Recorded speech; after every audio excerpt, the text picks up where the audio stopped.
What would you think if I told you that a little producer that spends most of his time sat in front of his laptop making beats for other rappers, selling sample packs, decided to quit all of that and then write, record and release a hit-worthy song, and then racked up thousands of streams within the first few hours of its release?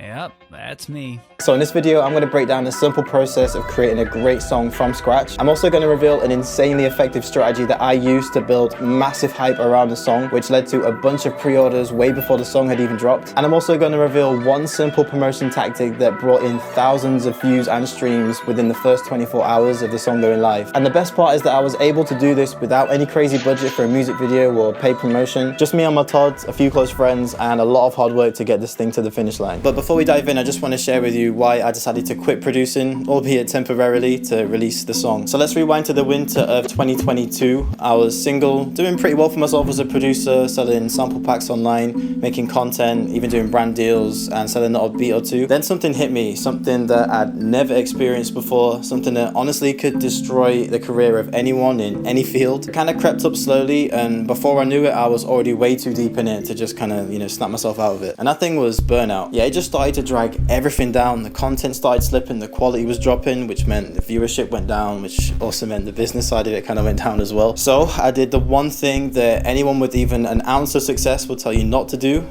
I just stopped everything. Granted, it was only for like 10 days, but things were just getting overwhelming and I just needed some time to clear my head. So if you're in a similar situation where you're trying to build something for yourself, but you're just feeling burnt out and you just the wheels are kind of spinning, then sometimes it's more effective to just stop, breathe, hit pause, take a second, and just let your brain recharge. Why? Because that's exactly what led me to create the song in this video. So let's dive in. Okay man, so let's start with the foundation, the canvas, the beat. At this point I hadn't cooked up in well over a week until my guy Daniel and Poya came through with the goodies, man. They just sent me this loop that caught my attention.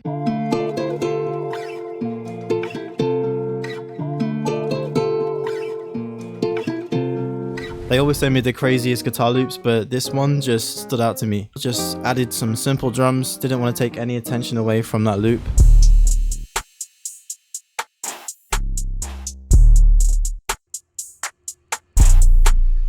I was using the Plenty Stash kit for the drums. It's my latest kit. The only other element that I added to this was just this bass line.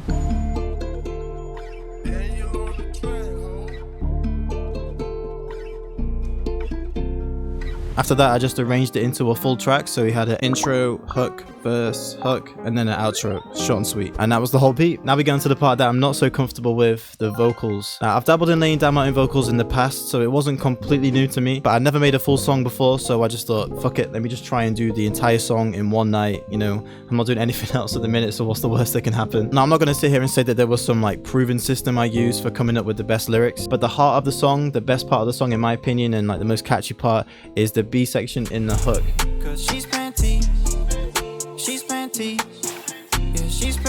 Bro, if it wasn't for Daniel and Poya's loop, this part would not exist, I don't think, because I literally just followed the same melody as the top line guitar that they laid down. But yeah, to wrap this thing up, just added some ad-libs and some backs, add that all together, man, and voila. Full song. So I had the song, but now I was faced with another problem. What the hell do I do with this song, bro? It's one thing to have a song that you think will resonate with people. Whole different ball game trying to figure out how to actually reach those people. So naturally, I did the one thing that I shouldn't have done, and the one thing that every single rapper and artist is guilty of doing, but never mention it. I did nothing. Literally sat on the song for almost 2 years. I showed some close friends the song. They told me to release it. I showed some of my boys in the producer community the song. They told me to release it as well. But something was just holding me back. The best excuse I could come up with was that I was just working on sample packs and trying to promote all of them kind of led into the next one, and it just kept pushing the song further and further back, when in reality, man, I think I was just scared to try something new. But yeah, fast forward to October 2023 and alright, fuck it, let's just drop the song.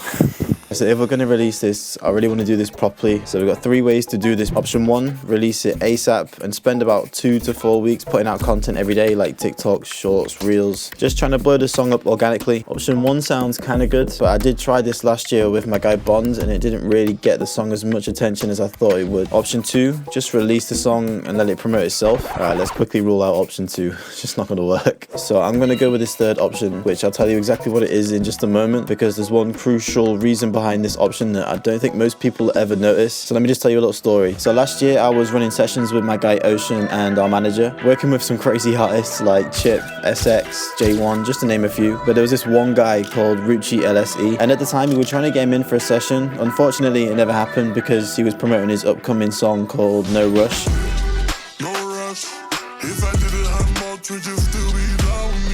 Which he plastered all over his socials every single day. Every time I opened Instagram or TikTok, there he was, man, just in the studio or on a random street or even in a supermarket, vibing out to the hook of his upcoming song. This went on for a good few months, and I legit knew all the words to his hook just through the sheer amount of content that I was seeing from him. But the crazy part is that after all of these months, the song wasn't even out yet. I think after about 2 to 3 months, he finally released the song along with a music video that went on to hit almost 500,000 views. Now, why am I saying all of this? Well, because this very strategy is that third option. Yeah, something that I don't think a lot of people pay attention to is noticing when something's actually grabbing our attention. Like, you know it works because it grabbed your attention in some kind of way or motivated you to kind of find out more about that said thing. So that's what I'm going to roll with for this song. 2 to 3 weeks of daily content promoting the song before it's released, just to build up some hype, have a music video ready to release on the day it goes live, and then just throwing some post-release content. So spend about a week or so dropping more reels, more shorts, more TikToks. I'm even going to throw in a little cheeky incentive in there, which I'll get into later on in the video.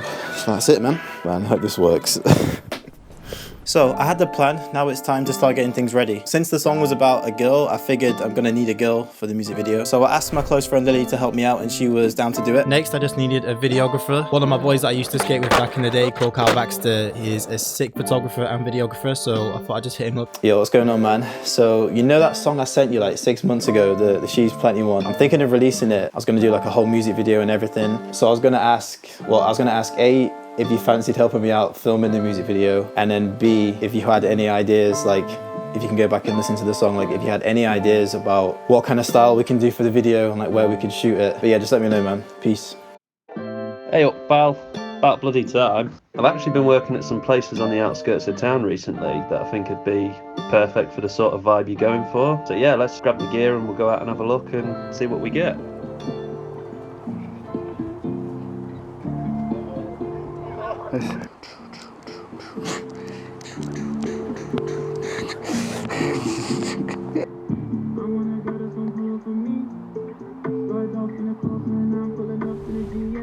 Alright, now that brings us to the summer of 2024. Almost everything's ready to go. So yeah, the music video is done. I have the final mastered version of the song, which I did by myself, by the way.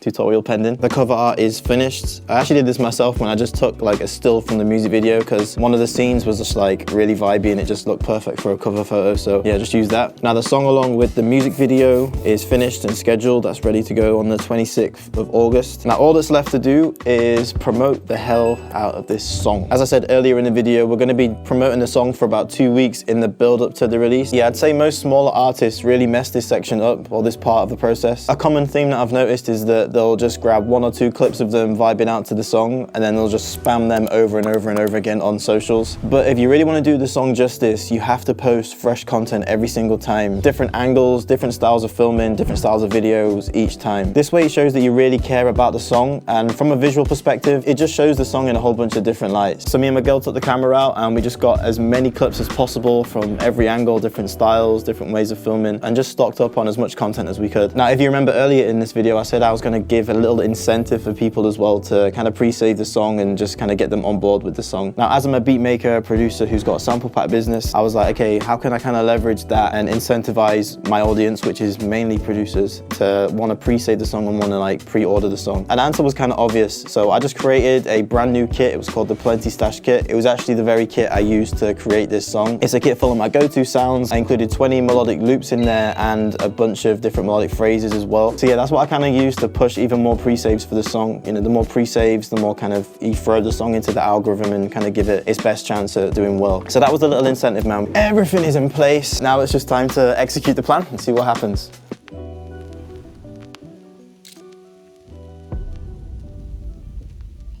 All right, so the day has finally come.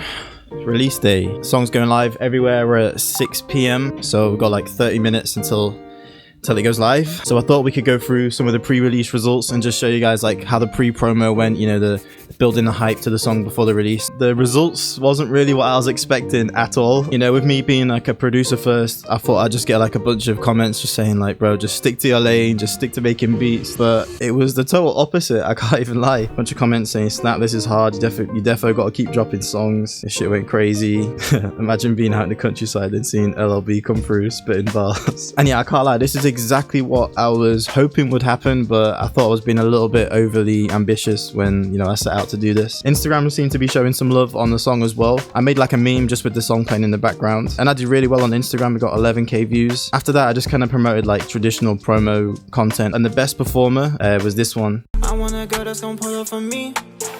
But yeah, that one did really well, man. 11k, which for me is kind of good. And again, this is with no paid promotion. This is with no paid ads or anything like that. But as you'll notice, I did a whole bunch of different stuff. But the overall consensus was that this style was the style that people liked the most. So as soon as I posted another one, didn't do as well, but it got to 7k views, which is still really good. I actually got my girlfriend involved in one of them, this one. But as you can see, same style, same way of filming. It's just got two of us in the video this time. Now, TikTok wasn't as good. I posted the exact same content on Instagram as I did on TikTok and didn't get as much love on there. I think the best performing one was this one right here. I just kind of stood in the fields, just rapping to the song. But yeah, it's almost time for the release. Literally got 1 minute to go. Man, I hope it does well. Put a lot of work into this. Alright, fuck it, let's go. Public.